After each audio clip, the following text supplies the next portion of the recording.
ఓటుకు కోట్లు కేసులో రేవత్కు జూలై 14న డెడ్ లైన్. ఎవరంటారు అంటే ఓటుకు కోట్లు కేసులో రేవత్కు జూలై 14న డెడ్ లైన్. ఏం మాట్లాడుతారో ఏమన్నా అర్థం ఉందా ధర్మపురి అరవింద్ గారు? మీ నాన్నకున్న పేరును పాడు చేయకు. రేవంత్ రెడ్డికి ఆల్రెడీ ఓటుకు నోటు కేసు సృష్టించింది. సృష్టికర్త ఎవరు? తెలంగాణ రాష్ట్రంలో మొత్తం ఇంతకుముందు కల్వకుంట్ల చంద్రశేఖరరావు కేవలము రేవంత్ రెడ్డిని ఇరికియాలి, రేపు నాకు బీఆర్ఎస్ పార్టీకి ఎక్కడ అడ్డంకులు ఉండకూడదు అని ఓటుకు నోటు కేసులో ఇరికియడము. ఎవరిని?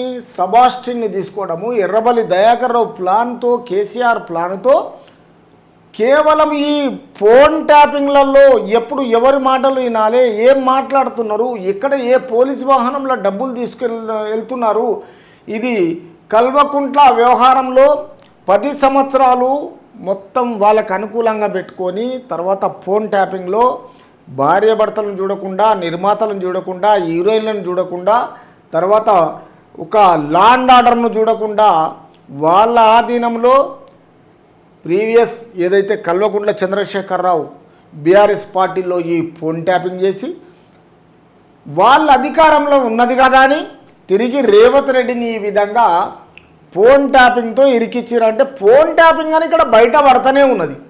పోలీసు వాళ్ళు అమెరికా నుండి మళ్ళీ ఇండియాకు రానే వచ్చారు, హైదరాబాద్ తీసుకొచ్చారు. ఈ మధ్యలో వీళ్ళందరినీ అరెస్ట్గానే చేసిండ్రు. ఫోన్ ట్యాపింగ్లలో ప్రణీత్రావును చేసిండ్రు. ప్రణీత్రావుకు ఆ స్టేజ్ లేకుండా ఆయనకు డిఎస్పీ పోస్ట్ ఇవ్వడం జరిగింది. భుజంగరావును అరెస్ట్ చేసిండ్రు.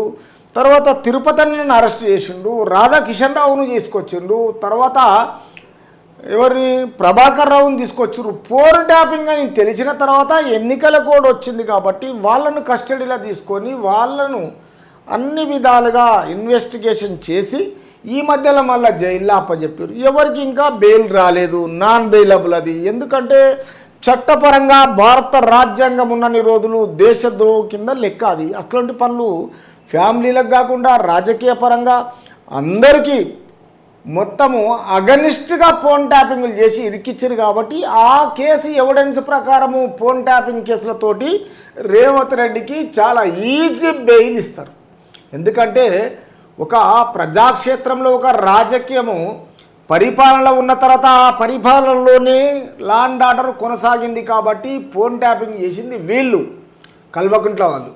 వాళ్ళ ఆధీనంలోనే లా అండ్ ఆర్డర్ మొత్తం ఇంతమంది ఆఫీసర్లు పనిచేయడము, ఈయనను ఇరికించడము, దీన్ని బేస్ చేసుకొని రేపటి రోజున ఈ ఓటుకు నోటు కేసులో మొత్తం రేవత్కు 100% జూలై 14న ఒక డేట్ ఇచ్చేస్తారు.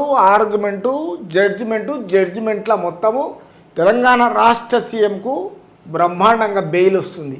నువ్వేదో భారతీయ జనతా పార్టీకి ఏదో పెద్ద గొప్ప చెప్పుకోవాలని యూట్యూబ్ ఛానళ్ళకు నీకు తేడా తెలియకుండా మాట్లాడుతున్నావు. వాళ్ళు ఏంటంటే బీఆర్ఎస్కు ఎంగిల్ మెతుకులకు అలవాటై వాళ్ళు వాళ్ళ విధంగా మాట్లాడతారు. నువ్వు అట్లా మాట్లాడొద్దు కదా. ఒక ఎంపీ కదా, ఒక member of parliament Bharatiya Janata పార్టీకి నిజామాబాద్ డిస్టిక్ నుంచి ఇట్లాంటి మాటలు మాట్లాడతారు ఎవరన్నా? ఒక రాష్ట్ర సీఎంను పట్టుకొని ఓటుకు నోటు కేసు ఎవడు ఆయన చేసినాడు, ఆయనకు అవసరమా? పోనీ అప్పుడు ఆయన సీఎమా? తర్వాత లేకపోతే ఆయనకి ఏమైనా మేలు జరిగిందా? లేకపోతే తెలంగాణ రాష్ట్రంలో ఒక్కడే ఉన్నాడా?